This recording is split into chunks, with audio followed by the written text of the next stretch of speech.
Olá, bom dia a todos. Estamos iniciando hoje mais um dia aí da nossa Semana de Qualidade do Hospital Cardiopulmonar. Foi uma semana intensa, de muitas trocas, muito aprendizado, muito conhecimento, que foi a proposta inicial. Muitas histórias foram contadas aqui. Como eu disse no início da semana, acho que ouvir a experiência do outro agrega e nos enriquece, nos fortalece também para seguir em um ano de tanto aprendizado, em um ano tão diferente. Para finalizar hoje a Semana da Qualidade, a gente convidou o André Fusco.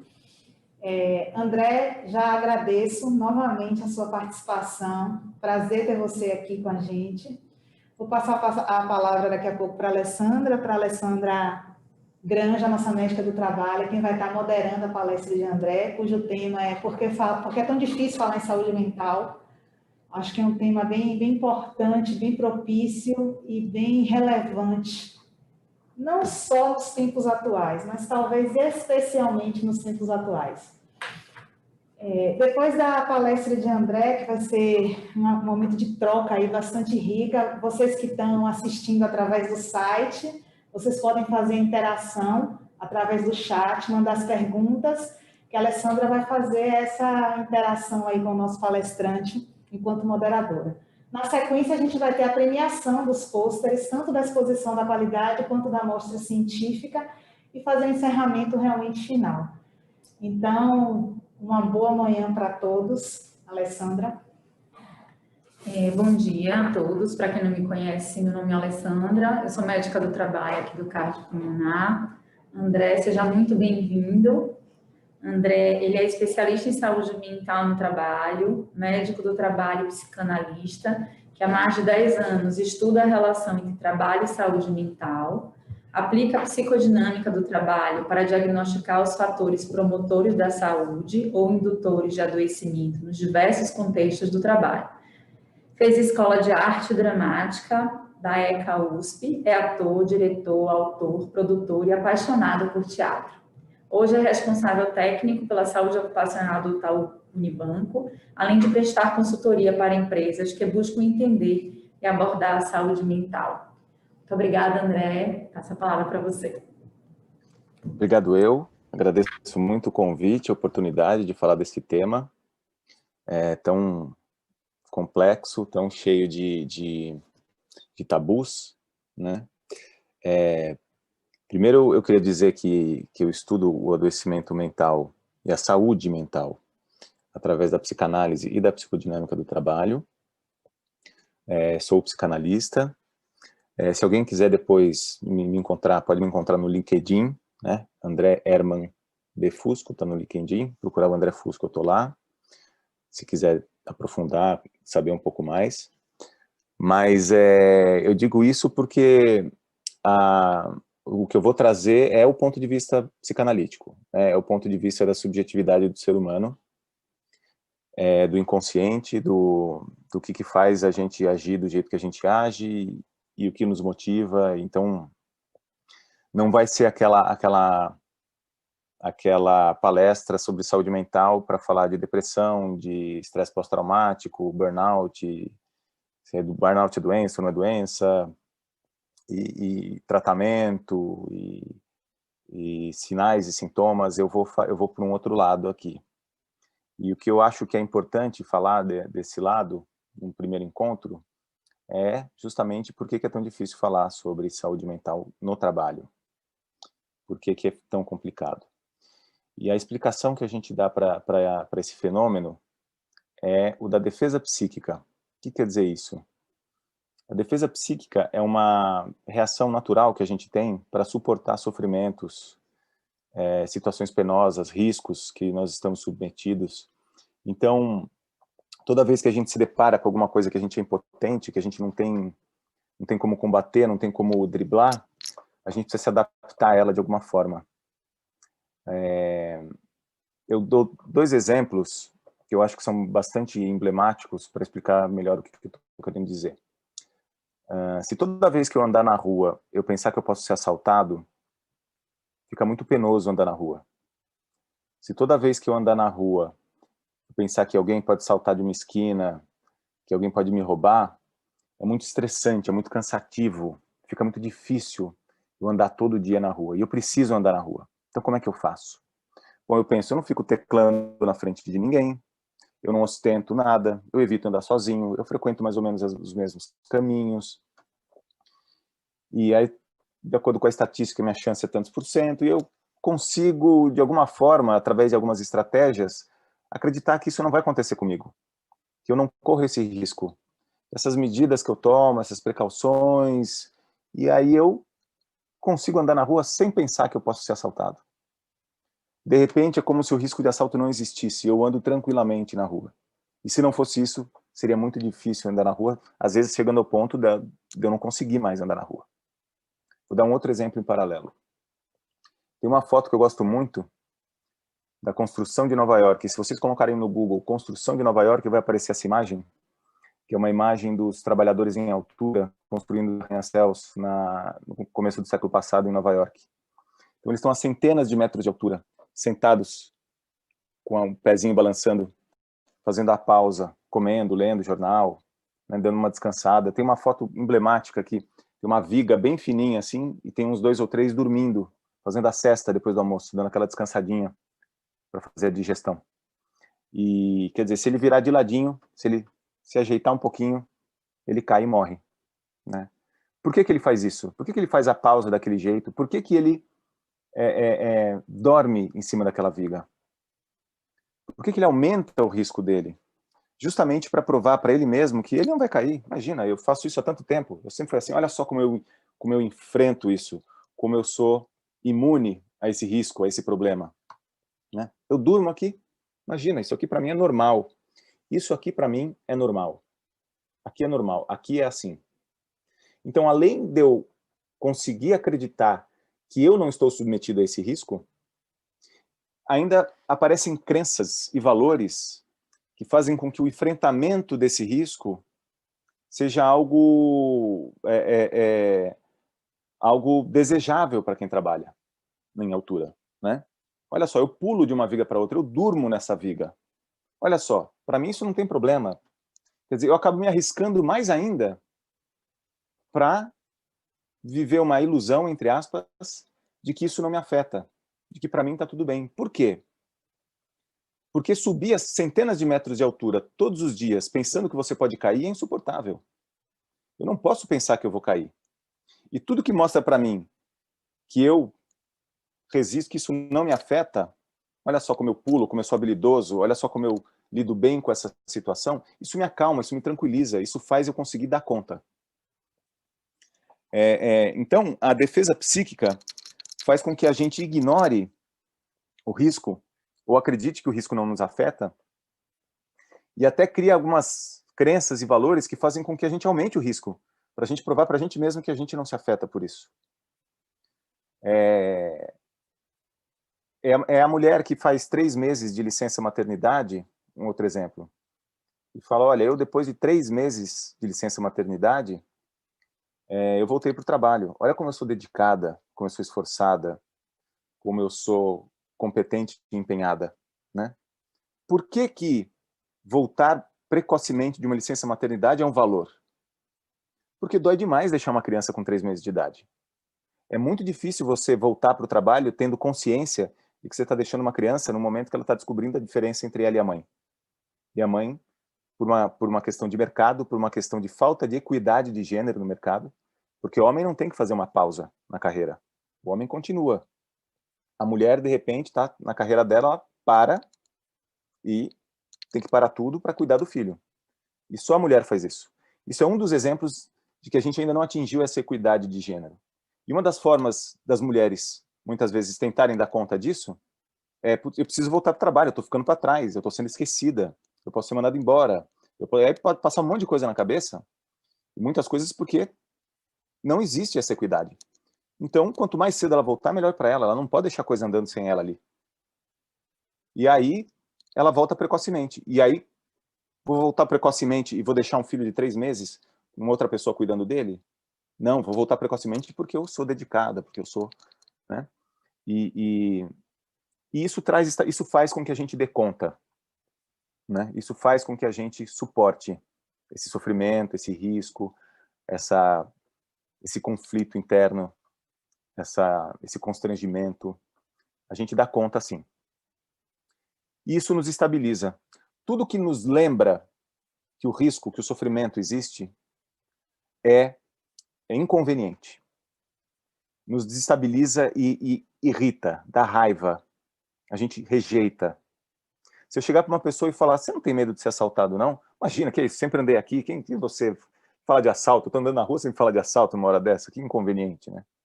Ou pro cara que está trabalhando em altura, eu falo, olha, você não tem medo de cair, não? Pega o seu cinto, ó, se ancora em alguma coisa para você não cair. Não, imagina cair, como que eu nunca caí? Eu trabalho isso aqui há tantos anos. Quem chamou esse médico aí e falou que vou cair? Não tem, aqui não cai, não, aqui é assim. Aqui, quem não tem equilíbrio não pode trabalhar aqui. Ô mãe, você não acha muito duro deixar uma criança com 3 meses de idade? Fala, que é isso? Quem chamou esse médico? Não é duro, não sabe como é que é a vida? A vida é assim. Carreira é assim, a vida é assim. Por quê? Não faz eu pensar nisso. Só que, eventualmente alguém é assaltado, porque o risco existe. Ou, eventualmente, alguém cai da altura, porque o risco existe. E aí, o que a vítima conta para todos os outros? A vítima conta, olha, aconteceu comigo, pode acontecer com você. E aí existe uma quebra da defesa psíquica. E isso é o maior inconveniente de todos. A primeira coisa que passa na minha cabeça quando eu fico sabendo que alguém é assaltado no caminho que eu costumo frequentar é: poderia ter sido eu. E aí vem todo o medo de volta que eu tinha de andar na rua. Todo o esforço que eu estava fazendo para deixar esse medo no inconsciente volta com toda a força. E se você trabalha em altura e fica sabendo ou vê algum colega seu caindo lá de cima, a primeira coisa que acontece é ter que segurar em alguma coisa, porque você perde o equilíbrio. Porque você pensa, nossa, eu posso cair também. E aí fica insuportável ficar lá em cima. Com a mesma força que você estava fazendo para fingir para você mesmo que aquele risco não existe. Por algum motivo, para você, não, isso não vai acontecer. E aí, desestabilizou todo mundo. E agora? Como é que eu volto para a minha estabilidade? Como é que eu consigo acreditar que eu não vou cair? Como é que eu consigo acreditar que eu não vou ser assaltado? Eu responsabilizo a vítima. Eu busco na vítima todas as características que são exclusivamente delas, para que eu possa acreditar que aquele problema é só dela e não meu. Ah, você viu que ele foi assaltado? Também ele estava dando mole, né? Ele ficou teclando. Não pode dar mole. Quem dá mole é assaltado. A culpa é dele. Não pode dar mole. Você viu que ela foi assaltada? Também estava de mini saia, né? Chama muita atenção. Imagina, você não pode chamar atenção desse jeito assim na rua. E a culpa é de quem usa mini saia. Você viu que ele caiu lá de cima? Nossa, coitado, tinha família, né? Que horror. Será que ele bebeu ontem? Será que ele tem labirintite? Eu fiquei sabendo que ele estava com uns problemas pessoais, né? Tinha se separado, parece que o filho estava doente. E se você não tem equilíbrio, você não pode vir aqui, né? Porque aqui é assim. Mas aí o problema é dele. A gente não faz isso de maldade. Porque, na verdade, o que a gente acaba fazendo é julgar as características individuais, é tentar descobrir nos outros quais são as características que são só deles e não minhas, para que eu possa acreditar que aquele problema é só dele. E o resultado disso é... Você viu que a pessoa está com depressão? Também ela se separou, né? O filho está com problema. Aí tem problema financeiro, né? Ah, também, né? Ele tem 3 empregos, né? Não dá para ter 3 empregos, ele abusou. Né? Não, também... E aí a gente vê também e qual é a característica do indivíduo que adoeceu, para a gente conseguir acreditar que o problema é só dele e não é nosso. Segundo a Organização Mundial da Saúde, o ano passado foram mais de 800 mil suicídios. E suicídio é muito subnotificado, porque tem muito país que não coloca suicídio no atestado de óbito. Mesmo assim, a Organização Mundial da Saúde conseguiu computar mais de 800 mil suicídios. Quer dizer, uma outra pandemia. Isso em 2019, antes da pandemia do coronavírus. E suicídio é a ponta do iceberg. Suicídio é uma medida extrema da minoria, graças a Deus. Né? Então, isso vocês começam a ter uma dimensão do tamanho da pandemia de sofrimento mental que a gente está passando. E mesmo assim a gente não fala sobre isso. Quer dizer, estamos começando a falar agora, quer dizer, a pandemia está ajudando até a gente a admitir que não dá mais para esconder esse problema. E por que que a gente esconde esse problema? Porque ele é inconveniente, porque está todo mundo sofrendo. Quanto maior o sofrimento em um determinado contexto, mais inconveniente é a vítima, mais inconveniente é o assunto saúde mental. Por isso que quando alguém adoece no ambiente de trabalho, a gente fala, olha, não pega bem para você, eu estou vendo que você não está legal. Melhor você se afastar, tirar o seu tempo, não fica aqui, não pega bem. O que quer dizer não pega bem? Não pega bem quer dizer, eu não quero pensar que eu posso adoecer também. Eu não quero que as pessoas pensem que elas podem adoecer também. Porque a gente está segurando as pontas. Aliás, eu dei um plantão de 12 horas, se for sem dormir, vou emendar num plantão de 24. Olha como eu sou dedicado. Olha como eu sou esforçado. Olha como eu sou competente, bem-intencionado. Sim, você é tudo isso. Mas você transforma isso num valor da mesma forma que a mãe fala que 3 meses de licença maternidade é ótimo, porque ela é muito competente, esforçada e dedicada. Né? Então a gente transforma nisso num valor, porque muitas vezes a gente é obrigado a ultrapassar os nossos limites de descanso, de cansaço, E quando alguém adoece, a tendência é a gente ver, deixa eu ver quais são as características dessa pessoa. Se ela é separada, se ela é casada, se ela tem namorado ou namorada, se ela tem filho ou não tem filho, se ela faz atividade física ou não faz. E aí a gente começa a focar nos indivíduos.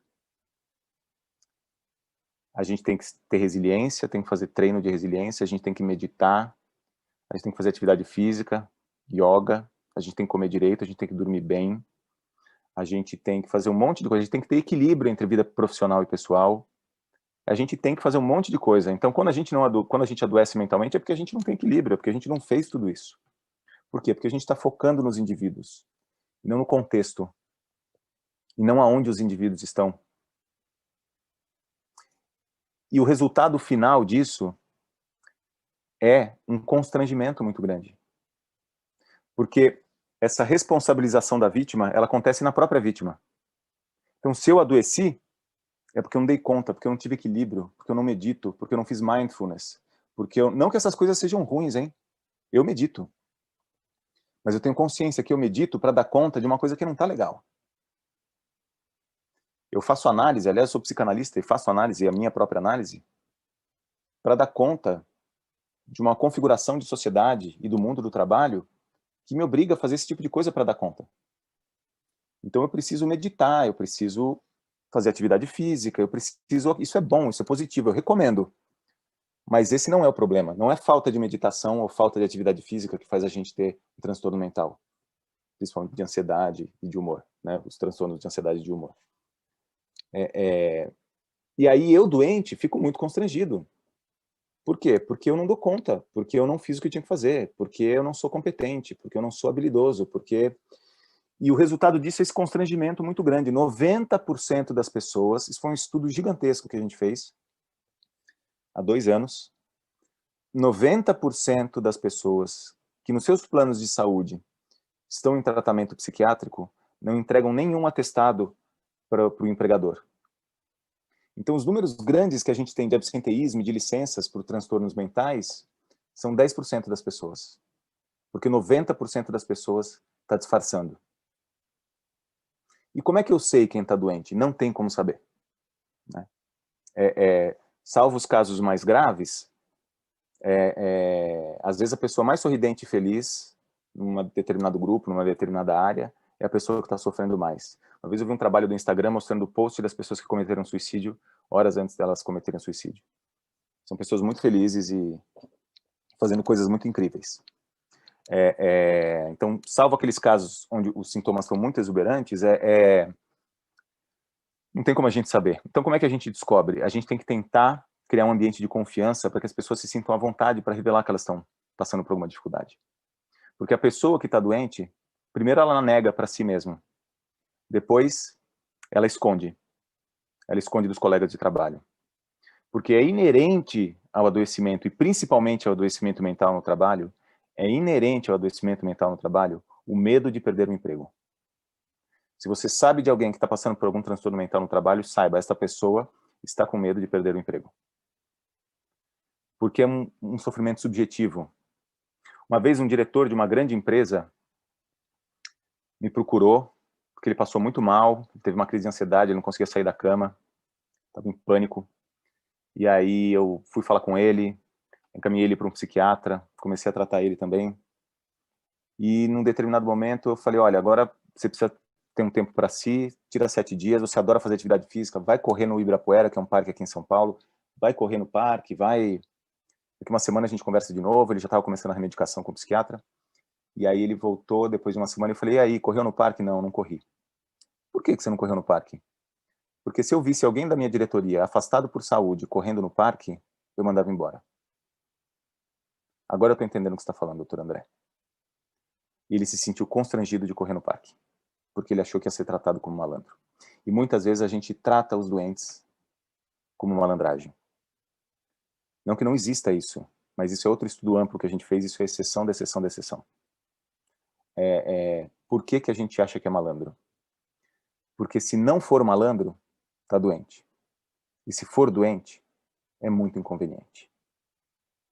E para o gestor, essa defesa psíquica é muito pior. Aliás, gestor, ter cargo de gestão aumenta, é um fator de risco a mais para transtorno mental.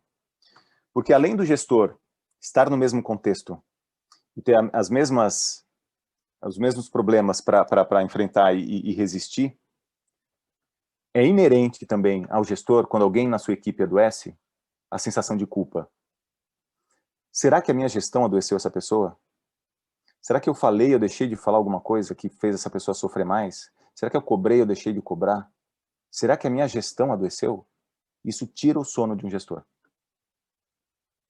Então, é muito complicado quando alguém adoece. Além de eu precisar acreditar, como todo mundo, que eu não vou adoecer, que eu vou dar conta, eu ainda me sinto culpado se alguém estiver doente de verdade. Aí é muito melhor que essa pessoa seja um malandro. Doutor André, 3 pessoas da minha equipe foram no mesmo médico, no mesmo psiquiatra. Isso é muito estranho, né? Falei, por quê? Os 3 nunca tiveram nada, de repente vão os 3 no mesmo médico?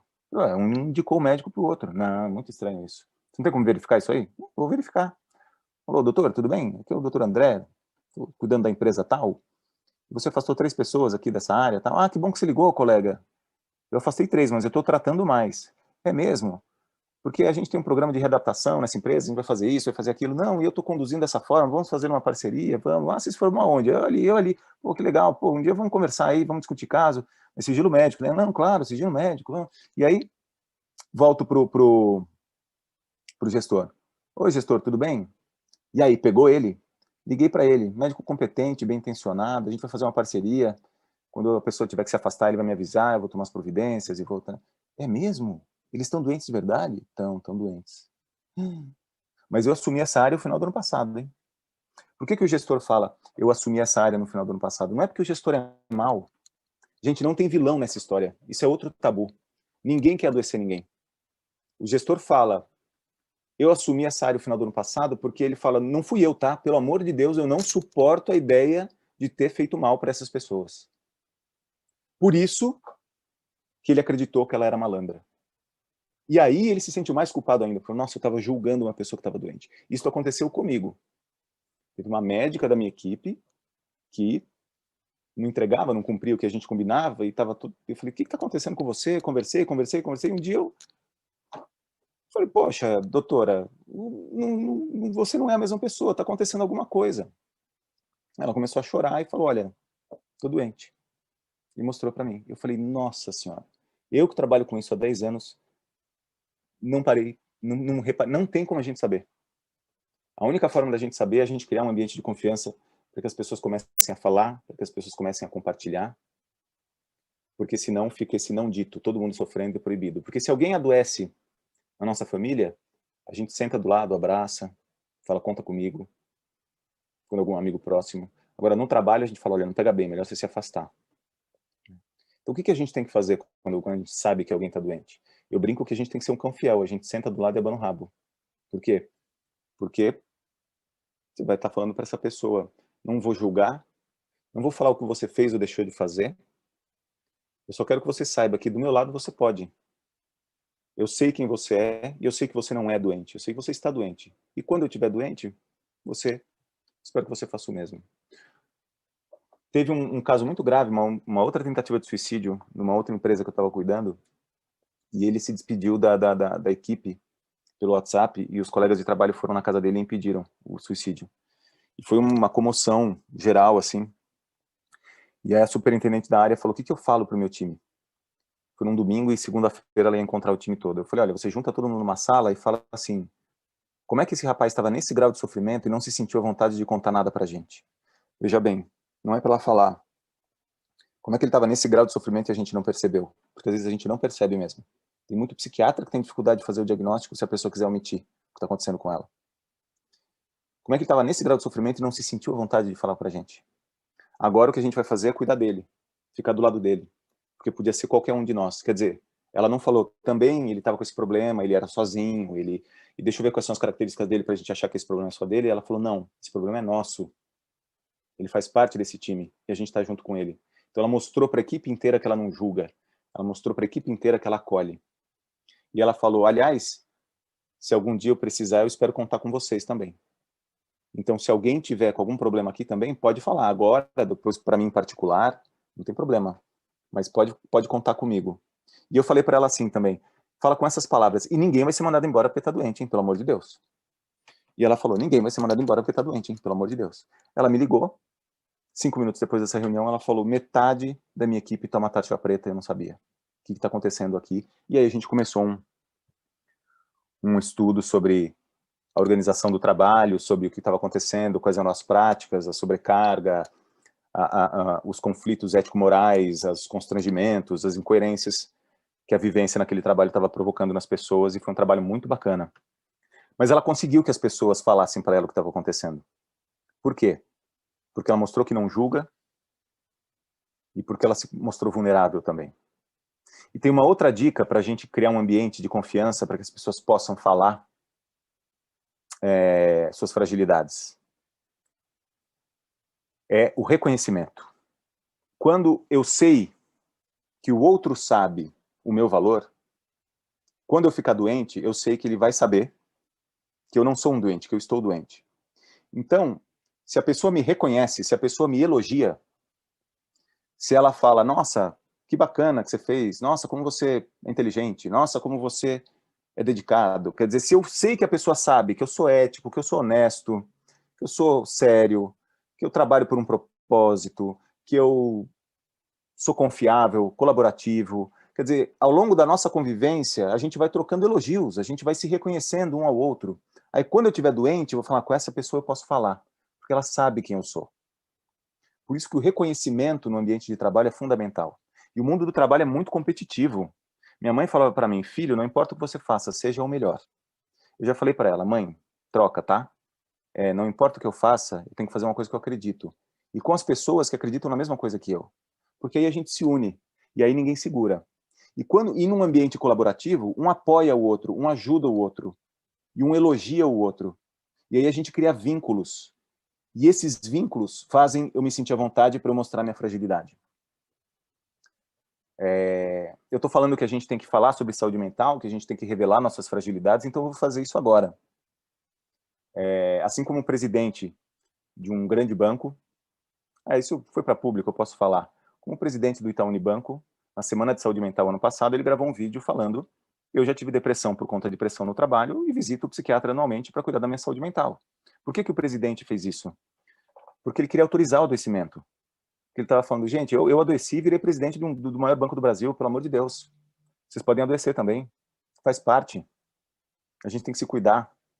Por que ele fez isso? Porque quando ele viu esse número de 90% das pessoas que tratam um psiquiatra nos planos de saúde e não entregam atestados para os seus empregadores, ele falou, nossa, isso é um constrangimento, isso é demais, isso é muito sofrimento. E só o fato da gente poder falar e compartilhar já ajuda, já muda completamente o cenário. Uma das consequências da defesa psíquica e do constrangimento e do tabu, e desse inconveniente que é a saúde mental, é o retardo da procura de ajuda, o que agrava muito os quadros, né? Os quadros clínicos. E eu vou falar de mim, eu era um médico recém-formado, eu dava plantão no Hospital das Clínicas aqui de São Paulo, no pronto-socorro, e numa época que, final dos anos 90, começo dos anos 2000, mas final dos anos 90, numa época que não tinha um coquetel para AIDS ainda. Tinha o AZT, mas enfim, a gente assistia as pessoas morrendo de AIDS. E eu, médico, recém-formado, todo poderoso, super-homem, de repente eu estava completamente impotente e estava com medo de me contaminar, muito parecido com o que está acontecendo com o coronavírus hoje. Eu tomei um banho de sangue de um paciente HIV positivo politraumatizado, tomei AZT por um mês, fiz o exame, deu negativo, e continuei tomando os cuidados e tal, mas era muito estresse e muita impotência para mim. Me deu uma falta de ar muito grande. Aí eu fui no pneumo, eu falei, nossa, não estou conseguindo respirar. Eu entro no pronto-socorro, parece que o ar do pronto-socorro não entra no meu pulmão. Nossa, o pulmão tá normal. Eu falei, o que é isso, gente? Aí me deu um ataque cardíaco. Eu fui no cardio, fiz um Holter, fiquei 24 horas fazendo um eletro. Olha, seu coração tá normal. Eu falei, meu Deus do céu, como assim? Aí me deu uma tontura, um zumbido no ouvido, fui no otorrino. Olha, não tem nada. Eu falei, o que é isso? Aí me deu uma dor de cabeça, queimava a cabeça inteira, assim. Eu falei, bom, tô tendo derrame agora, né? Aí eu fui no neuro, ele falou, não, isso é uma cefaleia atencional, você não quer ir no psiquiatra? Aí eu fiquei muito ofendido. Eu falei, eu sou médico, eu vou no psiquiatra? O que é isso, gente? Eu vim aqui para cuidar do, né? Não vim aqui para ser humilhado, né? Estou exagerando um pouco, mas eu achei um absurdo. Um absurdo. Imagina eu, médico, recém-formado, tem um problema psiquiátrico. Mas eu fui, a contragosto, mas eu fui. Ele falou, você está sentindo isso, está acontecendo? Eu falei, é isso que eu estou sentindo. E é isso, nossa, é isso aí, isso você está falando de mim. Não, você está tendo uma crise de pânico, isso é uma crise de ansiedade. Nossa, mas eu achei que isso era frescura. Lá no pronto-socorro todo mundo trata isso como frescura. Ih, é piripaque. Não, isso aí é sério, isso aí você está com uma carga de estresse muito grande. Ó, toma esse ansiolítico aqui. Eu tomei, tirou com a mão, foi maravilhoso. Não fiquei viciado, nunca mais, eu nem lembro o nome do remédio. Não sei qual foi o ansiolítico que me deu. E falou, vai fazer uma psicoterapia, tá? Eu fui fazer análise. Bom, virei psicanalista. Foi uma das melhores coisas que aconteceram na minha vida. Eu recomendo o adoecimento mental para você também. Isso é uma brincadeira. Mas para falar que a partir do momento, olha só a via crucis que eu fiz, olha só o caminho que eu fiz de negação do problema. Para finalmente admitir para mim mesmo que eu precisava de ajuda. E quando eu fui a contragosto procurar ajuda, foi maravilhoso, porque eu comecei um processo de autoconhecimento, um processo de entendimento do que estava acontecendo comigo, eu comecei a me escutar diferente. Né? O transtorno mental, ele muitas vezes é um sinal de alerta, como muitas dores e muitos sintomas. Né? Quem trabalha com saúde sabe, né? Que muitas vezes o sintoma é um alerta de alguma outra coisa, de um contexto muito maior. E a gente não tem tempo de olhar para esse contexto, a gente não pode nem falar sobre isso. Olha só a peregrinação que eu fiz, né? Outra coisa que acontece muito em algumas empresas, doutor André, olha essa pessoa, ela não está performando bem e ainda vai em tudo que é especialista. Eu falei, vai em tudo que é especialista? Então ela está procurando o que ela tem. Né? Não é uma malandra que está pegando atestado sempre na véspera de feriado. E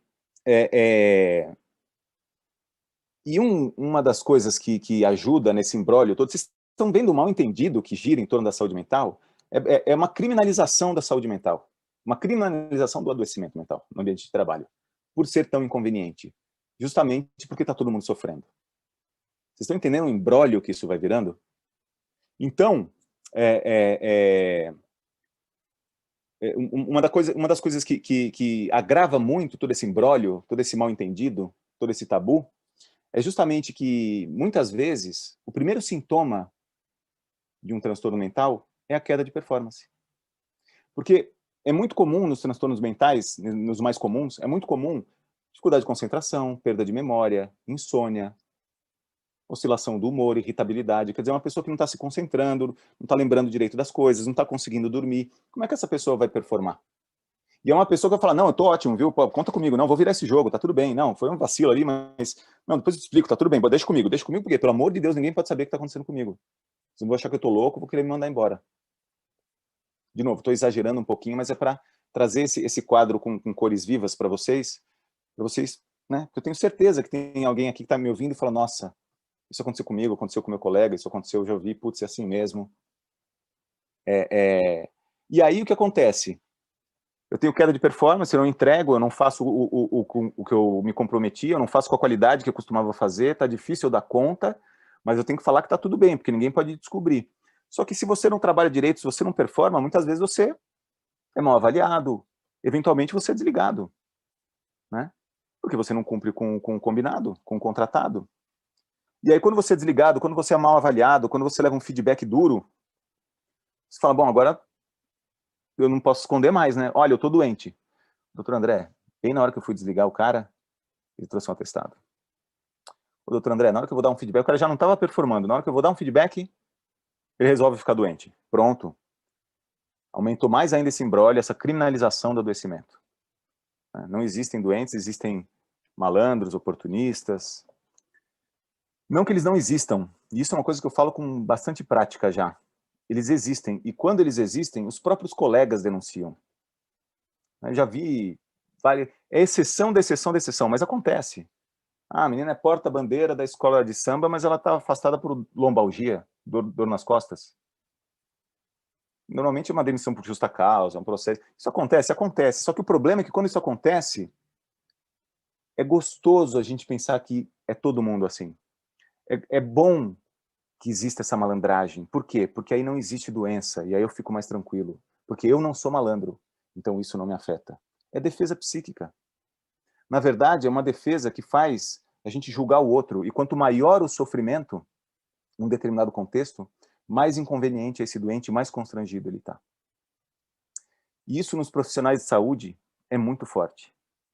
E tem uma coisa, um calcanhar de Aquiles dos profissionais de saúde, que o propósito dos profissionais de saúde é uma coisa muito boa. Nós salvamos vidas, tratamos pessoas, diminuímos sofrimento, a gente gera valor para o outro. Porque o trabalho é o que a gente faz da vida. A gente fala para as crianças, o que você vai ser quando você crescer? O trabalho define muito de quem a gente é. A nossa identidade é muito determinada pela identidade profissional. Então, o que a gente faz no nosso trabalho é a forma que a gente participa da sociedade. Eu sou médico, eu sou enfermeiro, eu sou auxiliar de enfermagem, eu sou um motorista de ambulância, eu sou um... Olha só, eu contribuo para a sociedade dessa forma. Salvando vidas, socorrendo as pessoas, diminuindo o sofrimento. E isso é um propósito muito grande, isso é um valor muito grande. Meu trabalho gera muito valor. Então eu tenho valor.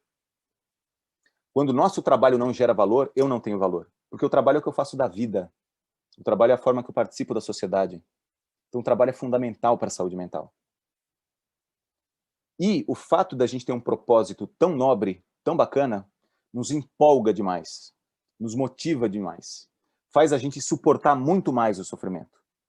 Porque o sofrimento que adoece é o sofrimento sem sentido. Quando eu faço uma coisa sofrida e eu não sei para que eu estou fazendo aquilo, aí eu adoeço.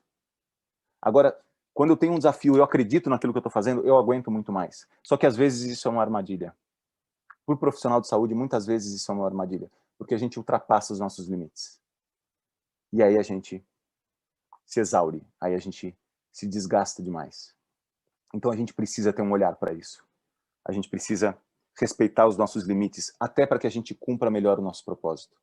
Até para que a gente possa exercer melhor a nossa profissão e fazer o bem que a gente faz. E como é que a gente vai resolver tudo isso? Como é que a gente vai resolver todo esse imbróglio se a gente não pode nem falar sobre isso? Se a gente não pode nem compartilhar o que está acontecendo com a gente? Então, eu acho que para a gente virar esse jogo, a gente precisa começar a admitir a nossa própria fragilidade. Como eu acabei de fazer aqui diante de vocês, como o presidente do Itaú Unibanco fez, como qualquer pessoa aqui pode fazer em qualquer momento. Como disse o Karnal numa palestra uma vez que eu fiz a mediação, eu gostei muito quando ele falou, o Karnal é aquele filósofo, acho que ele está famoso, todo mundo conhece, né? Um cara bem bacana. Ele falou, é preciso muita sanidade mental e coragem para revelar a própria fragilidade. E o bom dessa história é que quando a gente revela a própria fragilidade, a gente se mostra, e não só o outro fica à vontade para mostrar a própria fragilidade também, como a gente começa a se aliviar só pelo fato de compartilhar. Porque o ser humano é um bicho social. Não é à toa que naquele filme O Náufrago, o Tom Hanks pegou uma bola e chamou de Wilson. Porque sem o outro a gente não existe, sem o outro a gente não sabe quem a gente é. Eu sei quem eu sou através da reação que os outros têm daquilo que eu faço. Então, sem o outro, eu não existo. Sem o outro, quem sou eu? Para que eu sirvo? O propósito da nossa profissão, o valor que a gente gera com a nossa profissão é tão bacana porque é para o outro. A gente existe para os outros. É isso que faz, isso que traz sentido para a nossa vida. E quando a gente fica não sendo nós mesmos, escondendo o nosso sofrimento, e não compartilhando, não colaborando, não contribuindo, não se unindo, a gente perde muito, a gente fica muito fragilizado. É quase como se a gente fosse aniquilado sem o outro. E o mundo do trabalho, o mundo que a gente vive hoje é individualista. É vencer na vida, ser o melhor, se destacar, se diferenciar, é competitivo. E isso está acabando com a gente. Isso é uma das coisas, isso é muito complexo, eu não estou falando que o problema do mundo é a competição, pelo amor de Deus. Mas a competição pela competição, esse individualismo que a gente está vivendo hoje, né? Olha, a pandemia do coronavírus. Não, mas para mim é uma gripinha, eu sou magro, eu não tenho diabetes nem hipertensão, então para mim eu vou sair. Você vai sair porque você está pensando só em você. Você não vai se isolar, você não vai tomar os cuidados porque você não está pensando que você faz parte de uma comunidade, de uma sociedade. Que você pegar, para você talvez não seja um risco, mas para alguns são, e esses alguns estão lotando os hospitais. Então, essa falta de senso de comunidade, esse individualismo que a gente vive hoje, ele está adoecendo a gente, ele está adoecendo. Isso é um dos aspectos, eu não vou entrar muito no que adoece, senão não vai dar tempo, porque eu já falei bastante, eu queria muito ouvir, queria muito que a Alessandra agora trouxesse as dúvidas, os questionamentos, os relatos de vocês, para a gente trocar nesses últimos 20 minutos, mas eu gostaria muito de deixar aqui esse recado para vocês. Eu adorei a oportunidade de estar falando com um hospital, com profissionais de saúde como eu, com esse propósito tão nobre, mas que a gente também tem que se cuidar. A gente também tem que conhecer os nossos limites. E a gente pode revelar os nossos limites. E quando a gente esconde os nossos limites pelo constrangimento, a gente alimenta esse tabu, a gente alimenta essa defesa psíquica, que faz com que a gente retarde a procura de ajuda, faz com que a gente sofra mais, traz um monte de inconveniente, faz com que a gente criminalize o adoecimento, porque ele acaba sendo revelado em momentos inoportunos. Então, vamos valorizar, vamos acolher o sofrimento do outro e vamos mostrar que o outro não é um sofrimento. Para terminar, uma vez num congresso, um diretor de uma empresa falou assim para mim: doutor André, como é que eu contrato pessoas que não adoecem? Eu falei: é muito simples. Não contrate pessoas, porque pessoas adoecem. Olha o grau de sofrimento desse diretor. Ele tem tanto medo de adoecer que ele precisa acreditar que existem pessoas que não adoecem para ele conseguir dar conta. E ele quer ficar cercado de pessoas que não adoecem, como ele. Porque assim eu estou distante do adoecimento. O adoecimento não vai me atingir. Isso por si só já é uma doença. Né? A gente precisa enfrentar a realidade. A realidade é que o adoecimento mental existe e que quando a gente reconhece ele e lida com ele, acaba sendo uma grande oportunidade de evolução pessoal, de conhecimento, de mudança de contexto, de melhora da qualidade de vida de todo mundo. Então, por favor, vamos falar sobre saúde mental, vamos quebrar o tabu, vamos abrir essa porteira. Obrigado. Alessandra, com você, quando você quiser. André, muito obrigada pela sua fala. Acho que traz muitas reflexões, né, para todos nós.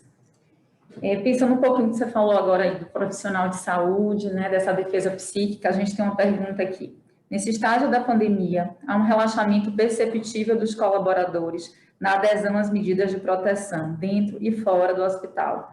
Como trabalhar na percepção do risco de contaminação por Covid entre os colaboradores? Isso está acontecendo não só nos hospitais, isso está acontecendo nas empresas em geral. Os números que eu vejo, no setor bancário, por exemplo, os números atuais são maiores do que os de junho, julho, né? De casos novos. E eu acho que a discussão sobre o coronavírus gira muito em torno dele ser uma doença grave ou não ser uma doença grave. Eu acho esse um equívoco. Para cerca de... É difícil a gente precisar esse número, isso muda muito, né? Mas cerca de 5% das pessoas precisam ser internadas. E cerca de 95% das pessoas vão sarar sozinhas. Então, para 95% das pessoas, não é uma questão de salvar a própria vida. É uma questão de fazer a sua contribuição para que os hospitais não fiquem lotados e que esses 5%, que são quase que totalmente do grupo de risco, não precisem ser internados, entubados, anticoagulados, né? Ficar em UTI. Então, quando a gente entra na discussão, é uma doença grave ou não é uma grave? Olha só, mas teve uma criança que morreu, olha, teve uma grávida, e aí a notícia, olha, as crianças estão morrendo, que também não é verdade. Porque as pessoas estão vendo que, olha, não é tão grave assim. Meu vizinho teve, nem teve sintoma, nossa, eu fiz um teste e deu positivo, e eu não senti nada. E aí, fica nessa discussão de é grave ou não é grave, e a discussão não é se é grave ou não é grave. Para 5% é grave, mas a discussão é uma discussão sobre a solidariedade. Para mim, hoje, você não tomar cuidado, não usar máscara, não higienizar a mão, não manter o distanciamento, não usar os EPIs de uma forma adequada, não é uma questão de eu não estou me cuidando. É uma questão de eu não estou nem aí para os outros. Eu acho uma tremenda falta de educação. Quando eu vejo alguém andar sem máscara na rua, eu fico indignado. Eu falo, ok, tá tudo bem, você não está com medo, mas respeita, porque tem gente que está ficando em casa e está morrendo de medo, e tem muita gente morrendo, né?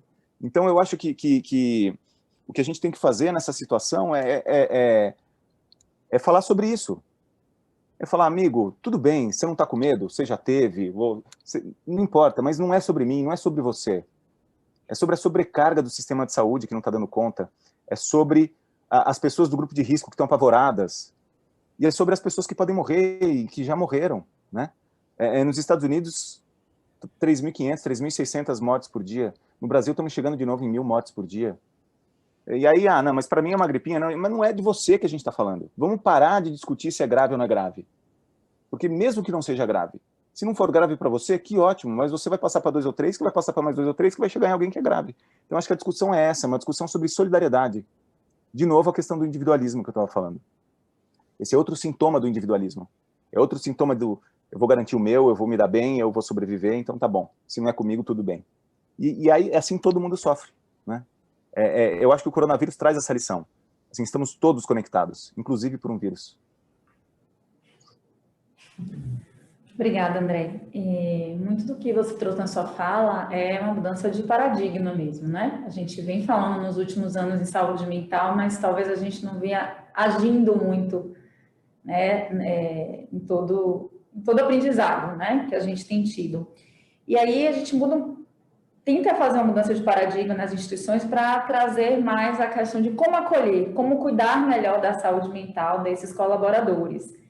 Mas como fazer isso? Muito gestor vai perguntar, como fazer isso sem aumentar o absenteísmo? Né? Vão faltar profissionais? Ou como fazer isso e isso não virar uma febre? Todo mundo trazer atestado médico, todo mundo está doente na empresa. Isso é um pensamento de curto prazo, né? Isso é um pensamento... se você tem 90% das pessoas que estão doentes não estão trazendo atestado, então se você diminuir o constrangimento, vai aumentar o absenteísmo. Isso seria um sinal positivo, porque aumentar o absenteísmo agora é diminuir o adoecimento no futuro, porque essas pessoas vão se cuidar e vão sarar, senão é uma bola de neve que vai crescendo. Então, na visão de curto prazo, sim, pode ser que aumente o absenteísmo, mas numa visão de longo prazo, você vai ter que trocar sua equipe inteira. Você vai ter que, né, você vai aposentar algumas pessoas, quer dizer, o estrago é muito maior. E o adoecimento mental, quando ele vira um tabu e ele fica esse assunto proibido, e entra nesse processo de negação que você está descrevendo, Alessandra, de, não pode, não fala sobre isso, senão o pessoal vai, né, quer dizer, vamos fingir que isso não existe, vamos empurrar para baixo do tapete, porque assim não fala sobre isso, senão o cara já vai ficar trazendo atestado. Né? Isso é um mecanismo de defesa, quer dizer, o cara vai trazer atestado, quer dizer, ele não está doente, quer dizer, você trata ele como uma pessoa oportunista que, já que pode falar, então beleza, vou emendar o feriado, né? E isso faz parte de tudo isso que eu estava falando agora há pouco, dessa defesa psíquica. Só que isso, a longo prazo, acaba aumentando aos poucos o absenteísmo, o turnover, os processos trabalhistas, as ações da sociedade, que às vezes é um ministério público com um termo de ajuste de conduta, e aí vai virando um imbróglio, vai virando uma guerra, né? E na verdade é um sofrimento proibido. Então essa coisa de não poder falar aumenta muito o problema. E aí começa a ter gasto com contratação, com treinamento, com provisão trabalhista, né? Para pagar os processos. Nossa, vai virando uma meleca, né? Vai virando uma coisa muito difícil de lidar depois. Então, eu acho uma péssima estratégia não poder falar sobre isso e ficar com medo desse absenteísmo de curto prazo, porque o tiro sai pela culatra. Depois fica uma coisa muito difícil de administrar, e eu já vi isso acontecer muito. E aí tem que começar do zero e é muito duro, e deixa um legado muito pesado, fica muito difícil depois reverter a situação. Então, eu não aconselho por medo de um absenteísmo de curto prazo, não trazer o problema à tona para lidar com ele. E outra coisa que a gente faz muito, que a gente erra muito, é a gente focar na doença só, né? Falar, olha, quem está doente vai ter tratamento psicológico, psiquiátrico, vamos fazer aqui a meditação para as pessoas aguentarem, e tudo bem, vamos fazer sala de descompressão, ok, mas a gente precisa discutir o que está comprimindo. Como é que está a rotina, como é que está a vivência no trabalho, o que está acontecendo para as pessoas adoecerem, para a gente não precisar cuidar das pessoas, para que as pessoas possam ter saúde. Então, a gente precisa ter muito mais uma conversa sobre saúde mental, porque hoje a gente fala de doença mental. Mas pode falar. Pronto, obrigada, André. Eu acho que você está falando do que a gente chama de prevenção, não é isso? Exato. E se a gente falar de prevenção, se muitas instituições vão pensar, como você falou, no curto prazo, mas é a cada dia a sementinha que a gente precisa pensar para pensar lá na frente mesmo, né? Janaína quer fazer uma pergunta. Mas você tem mais alguma? Eu só vou Não, fazer um pode comentário fazer. final. Pode fazer, sim. Na verdade, assim, você trouxe um contexto bem interessante. A Alessandra trouxe a necessidade do paradigma enquanto organização, mas eu penso que a gente tem uma questão de paradigma enquanto indivíduo, enquanto pessoa, enquanto sujeito responsável por si. E aí, quando você traz o relato de que o CEO, uma referência hierárquica, porque existe isso nas organizações, dá um depoimento e autoriza as pessoas a adoecerem, ou se não adoecerem, porque parece meio que eu estou dizendo que as pessoas vão adoecer e vamos lá, contaminar as pessoas para adoecerem. Não é bem isso. Mas eu autorizo as pessoas a falar. Desde segunda-feira, André, aqui, a gente vem falando dessas duas palavrinhas mágicas que é mais difícil ser falado do que feito, que é segurança psicológica. Então, eu acho que o grande investimento, eu vou falar como líder de área, vou falar como gestora, mas também como profissional e como pessoa, que é o desafio é a gente, de fato, se policiar, se instrumentalizar e se capacitar para criar esse ambiente.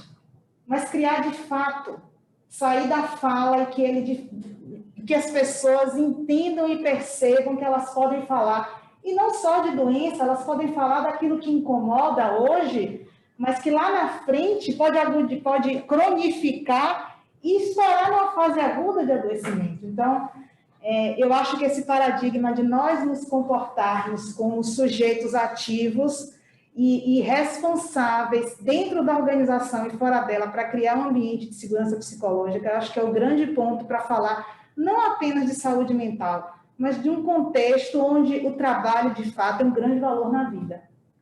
Então... Perfeito. Eu concordo em gênero, número e grau. Eu acho que a gente... Isso principalmente para os líderes, né, Janaína? Porque é uma visão um pouco paternalista, né, de que o líder, como se o líder fosse o paizão, a mãezona de todo mundo, assim, mas não é, mas existe uma hierarquia, isso é uma coisa, uma herança histórica que a gente tem, né, a nossa forma de gestão, ela vem do Fordismo, do Taylorismo, que importou do exército, né, uma forma disciplinada, hierárquica, e um pouco que cria essa desigualdade, mas isso está evoluindo muito, cada vez mais se fala de organizações menos hierárquicas, mas isso existe ainda, né, e aí eu acho que o líder pode contribuir muito para construir um ambiente de confiança. E eu já dei uma dica aqui, um ambiente de confiança existe quando o líder, ou até os colegas de trabalho, mostram o valor que você tem. Porque você fala, essa pessoa sabe o meu valor. Então, isso eu acho que é uma dica bem legal para os líderes e gestores, né? Olha, não perca a oportunidade de elogiar, né? Uma vez um médico me mandou um e-mail, falou, doutor André, o cenário é esse, temos esse problema, temos 3 opções, opção 1, opção 2, opção 3, e minha sugestão é a opção 2. Eu posso pegar esse e-mail e responder, olha, ok, então vamos de opção 2. Rápido, direto, resolver o problema. Mas eu escrevo assim, eu falo, ok, concordo com você, vamos de opção 2. Aliás, muito bem escrito seu e-mail. Em poucas palavras, você deu todo o cenário, deu todas as opções possíveis e escolheu a melhor opção. Muito bom ter você na minha equipe, obrigado. Aí ele pega o e-mail e ele fala, bom, vamos ver o que o doutor André respondeu, né? Vamos de opção 2, falei, opção 2.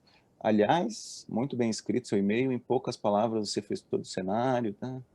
Muito bom ter você na minha equipe. Foi diferente o dia dessa pessoa. Em um e-mail eu mostrei para ele que eu admiro o poder de concisão dele, o conhecimento técnico dele, a colaboração dele. Agora, se essa pessoa ficar doente, ele vai falar, bom, o André sabe que eu sou um cara que tem poder de concisão, que eu sou tecnicamente competente, que eu sou bem intencionado. Num e-mail eu falei tudo isso para ele. Num reconhecimento, num elogio. A gente não pode perder a oportunidade de elogiar. Só que elogiar ou demonstrar fraqueza são valores que esses mecanismos de defesa que a gente tem para viver nesse mundo de sobrecarga, de competição, de individualismo, inibem muito. Então eu concordo plenamente com você, Janaína. A gente precisa fazer um esforço, a gente precisa ser mais ativo e quebrar essas barreiras. Só que a gente precisa ter um olhar também para ver por que as pessoas estão assim também. Porque existem regras, né, e processos e formas da gente se organizar no trabalho que estimulam isso. Senão a gente acaba entrando em contradição, né? A gente cria situações que às vezes impedem as pessoas de fazer um bom trabalho e ao mesmo tempo a gente cobra delas o bom trabalho e a gente, né, e as pessoas querem fazer um bom trabalho, mas também tem que fazer uma outra coisa que é incoerente. Então a gente precisa ter um olhar para isso. E esse é um trabalho que eu faço em empresas. Eu vou lá, eu vou dar um exemplo de hospital que eu acho que é emblemático, que é tão simples, é tão rápido de explicar, é quase bobo. Tinha uma equipe de faxina de um hospital em São Paulo, estava se intoxicando com os produtos de limpeza, eles concentravam muito os produtos de limpeza.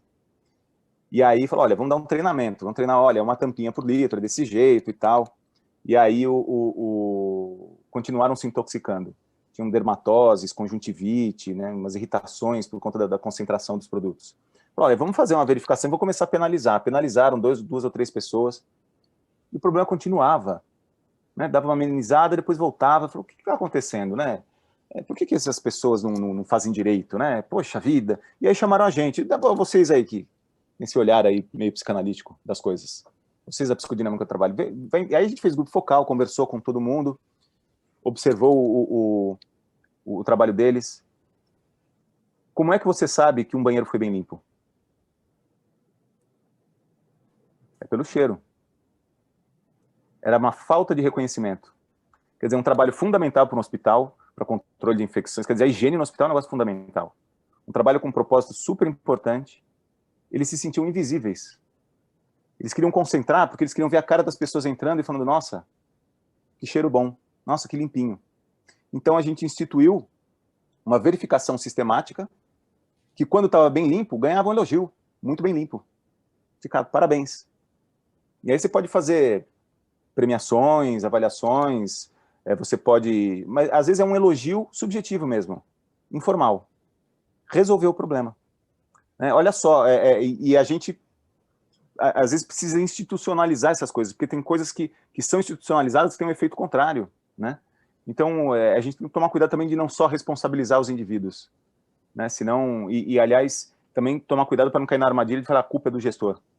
Porque, coitado do gestor, o gestor também sofre, o gestor também é gente. E muitas vezes o gestor acaba tendo essas atitudes porque ele está dentro de uma organização que exige isso dele, né? Para fazer a entrega que ele tem que fazer, para cumprir com os deveres dele, com a performance que lhe cabe, né? Mas excelente ponderação, concordo. Não, André, acho que muito do que você falou aí tem a ver com escuta, né? Acho que Sim. é escuta atenta e sem julgamento, né? Sim. Sim. Ter empatia é entrar em contato com o seu próprio sofrimento, né? Então, escutar o outro abertamente é a gente se deixar vulnerável para o outro também. A gente não julgar, a gente realmente escutar do zero que as pessoas estão falando e se colocar no lugar de alguma forma, né? E ter compaixão, né? Sentir paixão com, dividir o sentimento. Aí eu costumo brincar que nenhum ser humano sabe ir para a NASA. Olha só, fato falho. Nenhuma pessoa da NASA sabe ir para o espaço. Nenhuma pessoa que trabalha na NASA sabe ir para o espaço. Mas você pega o faxineiro que mantém um ambiente limpo para as pessoas trabalharem, o restaurante que faz a refeição para as pessoas terem energia para trabalhar, o engenheiro que entende de resistência de materiais, o físico que entende de atmosfera, o outro que entende de propulsão. E aí você junta todo mundo, a gente vai para Marte, vai para a Lua, vai para o espaço, vai para onde a gente quiser. Sozinho a gente não é nada, mas a gente precisa trocar, a gente precisa se escutar, a gente precisa estar junto. Senão, e saúde mental tem tudo a ver com isso. Com certeza. Muito obrigada, André. Pode ficar horas falando. A gente te agradece, porque exatamente, se você deixar aqui, a gente vai ficar o dia conversando, porque eu acho que tem muito, né, para a gente aprender e trocar. Muito obrigada, de verdade. Obrigado a vocês, obrigado pela oportunidade, pela coragem de trazer esse tema, né, porque é um tabu, né, e mesmo assim vocês chamaram um especialista nesse assunto para falar sobre isso, então isso mostra, né, a intenção de vocês justamente de avançar nesse tema. Então, sorte de quem trabalha com vocês, quem está perto de vocês. Eu acho que isso não é comum e eu fico muito feliz de encontrar esse espaço e a gente poder ter esse diálogo aqui. Eu agradeço muito o convite de vocês. Obrigada. Um abraço. Tchau, Até. tchau. Tchau, tchau.